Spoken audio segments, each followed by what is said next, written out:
जी, मैं हूँ आलिया, आप देख रहे हैं ब्रेकिंग बैरियर्स और आज हमारे साथ हमें ज्वाइन कर रहे हैं अंकुश भिंडारी। अंकुश भिंडारी जी, सबसे पहले thank you so much for joining my show. Thank you, Alia ji, for inviting me as always. अंकुश जी, काफी दिन के बाद आपसे बातचीत हो रही है। मुझे ये बताइए, दो खबरें हैं जिसके ऊपर मैं आपसे बात करना चाहूंगी। एक तो यूएस और ईरान की जो डील का हमने देखा, सब कुछ जो एक स्विट्जरलैंड में एक पूरा सागा था जो हमें नजर आया, और कभी उसमें वॉकआउट होता रहा, कभी उसमें फिर मिन्नतें तरले होते रहे। कभी फिर बताइए कि ये क्या ईरान और यूएस, अब ये डील हो गई है और अब पीस ही रहेगा, या अभी कुछ भी नहीं हुआ? और इस पलड़े में कौन भारी रहा, अगर ये देखा जाए कि ये जो तराजू है इसमें इन नेगोशिएशंस के बाद कौन भारी रहा है? देखिए आलिया जी, very good question and very question which is hitting the town. That's the talk of the town, जिसे हम कहते हैं ना कि कौन जीता कौन हारा। जंग में ना तो किसी की जीत होती है ना किसी की हार होती है। जंग में सिर्फ नेगोशिएशंस होती हैं, अक्रॉस द टेबल लोग बैठते हैं और डिस्कस करते हैं कि हम फ्यूचर को कैसे बेटर बनाए, पास्ट को छोड़ के। वर्ल्ड वार वन में ये हुआ, वर्ल्ड वार टू में ये हुआ, यूएस सॉरी इंडिया पाकिस्तान की जंगों में ये हुआ, 71 की लड़ाई देख लो, 99 देख लो, 65 देख लो, 48 देख लो, अभी ऑपरेशन सिंदूर देख लो, या कुछ भी है, यही होता है कि leave the past, move forward. That is called diplomacy of the war. आपका क्वेश्चन कौन जीता कौन हारा, US it's all depend whom you ask. US को अपना अपना जो उसने अचीव करना था उन्होंने कर लिया। They have taken off their air defenses. They don't have any navy anymore. I will not say not any, but they have very less navy left, very less air force left. ठीक है, उनके कुछ guards बचे हुए हैं और उनके missile system है। अभी भी कोई रिपोर्ट्स कह रही है they have still 50%, कुछ कह रही है 30%, कुछ कह रही है 70%। Reports are reports, right? Nobody know unless you go and actually look into it. Similarly अगर यूएस का देखो, उन्होंने भी काफी असला यूज किया।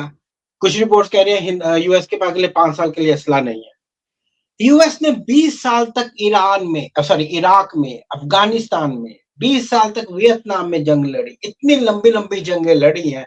क्या ये 2 महीने की जंग हुई है ना, 28 को शुरू हुई थी, 28 फरवरी को। 2 महीने में भी कितनी बार हुए फाइट्स, अगर आप देखो तो मुश्किल से 30 दिन भी जंग लड़ाई नहीं हुई है, राइट? उसमें क्या उसका आधा असला खत्म हो गया? क्या स्टूपिड मतलब कि रिप्लाईज है और क्या स्टूपिड एनालिसिस है वो। एक यूएस जैसी कंट्री जो which supply weapons to half of the world, क्या उसके बाद अपने सप्लाईज नहीं होंगे?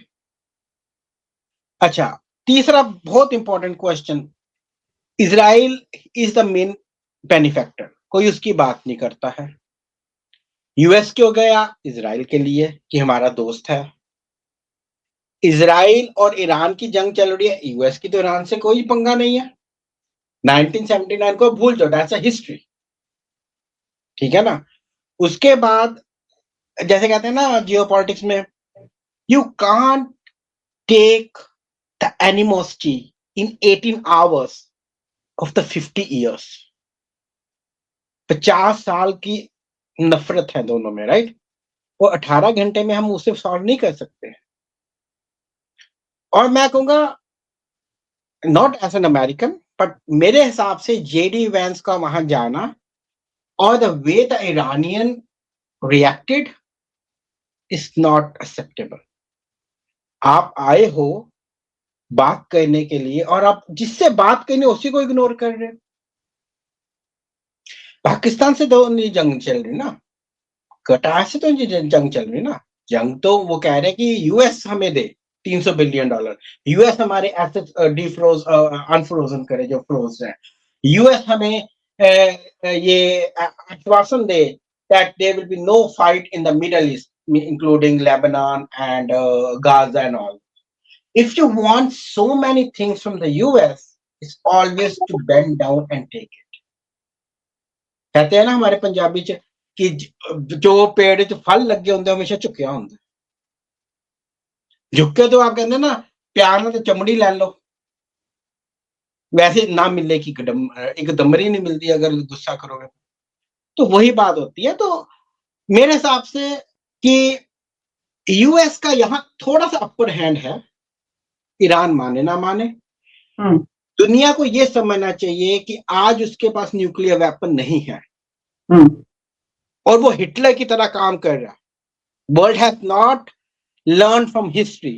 Hitler attack Poland the first time in 1940 on September 1st।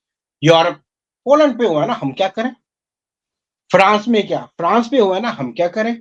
वो ऐसे कहते-कहते पूरे यूरोप पे आ गया। जब वो रशिया में क्या सोवियत यूनियन में, तब सारे इकट्ठे हो गए कि एक सोवियत यूनियन फाड़ तो सब खत्म हो जाएगा। तो अब क्यों नहीं इकट्ठे हो रहे हैं? You it's a free waterway. आप स्ट्रेट ऑफ हॉर्मुज को नहीं एक टैक्टिकल वेपन बना सकते हो।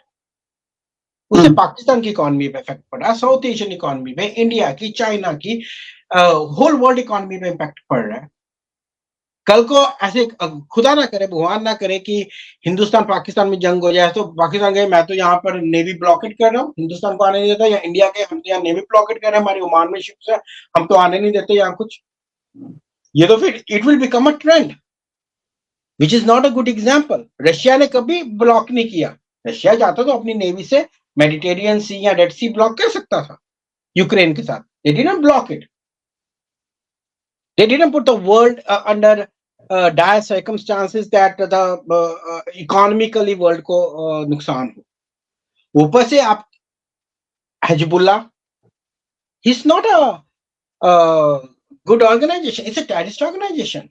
Hamas is not a yeah, uh, जी, yeah, they are also terrorist organization. Houthis are terrorist organization. So you have exactly. to call the spade a spade. कल को जब आप पे अटैक हो, then it become like Jaishankar once said, Europe's problem is world problem, but world problem is not Europe problem. That will not be the case. आज IMF के कारण ये सब कुछ हो रहा है, कल को किसी और के कारण होगा। आज आप ईरान का कहते हैं ना, जैसे लेकिन हिरन में एक आपको बार नहीं क्या लगता, ये आपको नहीं लगता कि ये जो इन्होंने ये एक अपने एरोगेंस दिखाई है, वॉकआउट किया, बीच में शेक हैंड करने से इनकार कर दिया, या जो बातचीत करने से इनकार कर दिया, मैं पिक्चर वही तो फोटो मैं फोटो वो शूट है, आपको नहीं लगता उन्होंने जान के ये इसलिए किया है कि वो अपना उनका अपर हैंड नजर आए, कि वो जो निगोशिएट कर रहे हैं उसके अंदर वो अपना कुछ नहीं दे रहे, ये तो अमेरिका को करना पड़ रहा है। और आपको नहीं लगता वो जरा थोड़ा सा ये फेक उन्होंने करने की कोशिश की है? मैं वही तो कह रहा हूं कि if you have come to talk like a gentleman or walk out of the house. You're not required here, sir. Enough is enough. If you because we have nothing to lose. You need money from us. You need that Israel will not attack us. You या don't have any leverage. We have the leverage. तब भी कहते हैं, जिसे कहते हैं ना कि जो इंसान समझदार होता है ना, तभी कहते हैं ना कि जब भी जंग हो ना या लड़ाई हो आपस में भी एक समझदार को ले जाओ। And JD Vance shows high mature level at that. नहीं तो वो भी कह सकता था I'm the second most powerful person in the world, right? Who the लेकिन hell I वो think? तो कह रहे हैं ना, वो तो कह रहे हैं कि इस वजह से कि सदर ट्रंप ने, क्योंकि वो कुछ उसके ऊपर उसी दौरान जो स्टेटमेंट थी, बयान दे दिया था कि जी हम जो अगर ना बात मानी तो हम इन पर बमबारी करेंगे, तो उससे थोड़ा सा वो उनको हिट किया, जिस वजह से वो उस दौरान। नहीं देखिए, जब फ्राइडे को फ्रांस में डील हो गई थी that you have to open the Strait of Hormuz. Why did they close it on Sunday? Right? जब आपने एक बात कह दी, so you do the work, you go one step, let other one will come the next step forward. You या don't believe कि भाई मैं तो 4 कदम आगे जाऊंगा, पीछे जाऊंगा और अगला 4 कदम आगे आएगा। That's not the way. Okay, okay, alright. तो तो अभी मेरी तो ये एनालिसिस है कि अभी भी ईरान के पास वक्त है। I think good and common sense prevail there. They have everything to lose. America doesn't have everything to lose. Okay, या यू राइट। ओके अंकुश जी, इससे जरा हम जब आगे बढ़े तो हमें पता ही चलता है कि इंडिया में एक बहुत बड़ी कॉन्फ्रेंस अगेन स्टार्ट हो रही है और उसमें दिल्ली में हो रही है ये, और उसमें जो ब्रिक्स कंट्रीज हैं उनकी नेशनल सिक्योरिटी एडवाइजर्स की ये समिट है, उसमें चाइना के वैंग जी भी वहां पे पहुंचे हुए हैं। तो चाइना के अथॉरिटीज का वहां पे पहुंचना, वैंग जी का वहां पे जाना कितना को अहम है? क्या इंडिया और चाइना बहुत करीब आ चुके हैं? क्या बातचीत हो रही है? पाकिस्तान को भी इसकी बड़ी फिक्र है कि वहां पे चाइना जो गया है क्या चल रहा है, और साथ में जो है ये जो समिट है इसको आप कैसे देख रहे हैं? इस एक सिनेरियो में मैं देख रही थी, उसका थीम ये है कि इस वक्त जो चैलेंजेस हैं दुनिया में, और इससे वो क्या हासिल कर सकते हैं। देखिए, जो मेरी एनालिसिस कहती है कि the reason the China want to attend is because China always have an issue कि भैया this is like a NATO, ठीक है ना? हम्म। लाइक नेटो का अगर आर्टिकल 5 हो जी भाई, if you attack one, it's attack on the NATO, and India has always retreated and repeatedly say that this is not NATO, this is just for the economic uh, uh, dealerships, right? हम इसमें कोई we are not taking it as a military one, it's just an economic hub. But आप or I think the reason they have invited this, because see, it's not only India who can invite it. As per my understanding, India has to take the, maybe I may not say permission, but has to ask and discuss with the other BRICS member that okay, we are inviting these people. Will that be okay with you guys? I think that's the protocol, but I'm not sure on this because I'm not a part of it. आपका ये question कि भाई जैसे world volatile है, right? There are many security challenges on the rise. So the BRICS in the countries हैं, they are standing at the forefront of the global south. और last जब G20 हुआ था तो मोदी जी ने कहा था that we need to talk about the global south, and we will take that baton and we'll discuss that okay, if you want the peace in the world, then global south will also be taken into factor over here.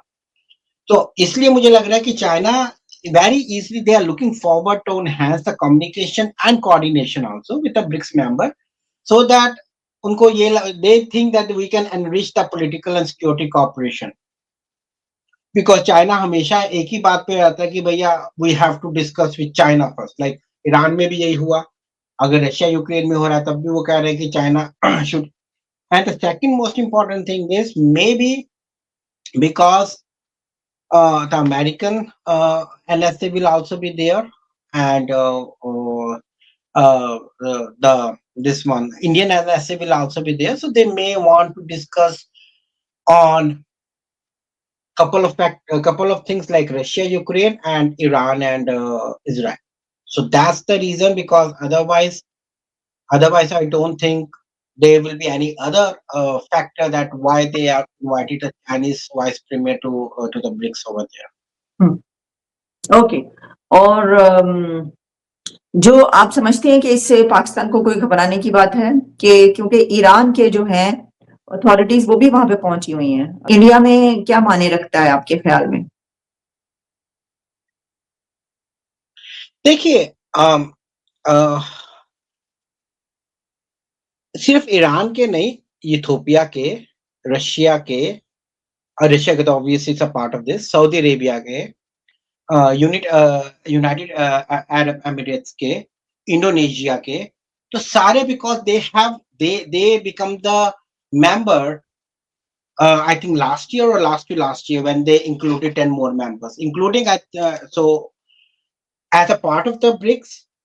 तो अगर आप member हो तो आप आओगे. Iran और India के relations most of the time ठीक रहे. If you see the history, it has been cordial relation, if not very well, but it has been, yes, every country has up and downs. Even India, Russia के भी कभी कभार हुए होंगे, China के साथ, सबके साथ अप एंड डाउन चलते रहते हैं. जैसे भी नेपाल के साथ पीछे से हुए थे, बांग्लादेश के साथ हुए थे. बट ओवरऑल अगर आप देखो तो जियो पॉलिटिक्स में देखा जाता है कि भी ओवरऑल कैसा रहा. Overall the relation between India and Iran was very cordial. इस कारण मुझे ऐसे लगता है कि ईरान जब वहां पर होगा तो India and other countries, including Russia, including Brazil, the BRICS core group, they can put pressure on Iran to come up with some ties with America.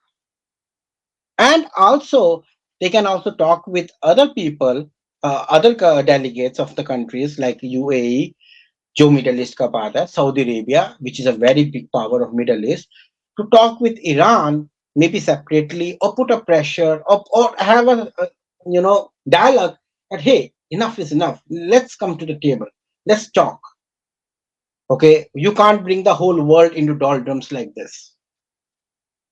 और पीछे से आपने देखा भी होगा कि ईरान और सऊदी की भी आपस में बात चल रही है. They said that we want to have a pact, we want to have a peace forward.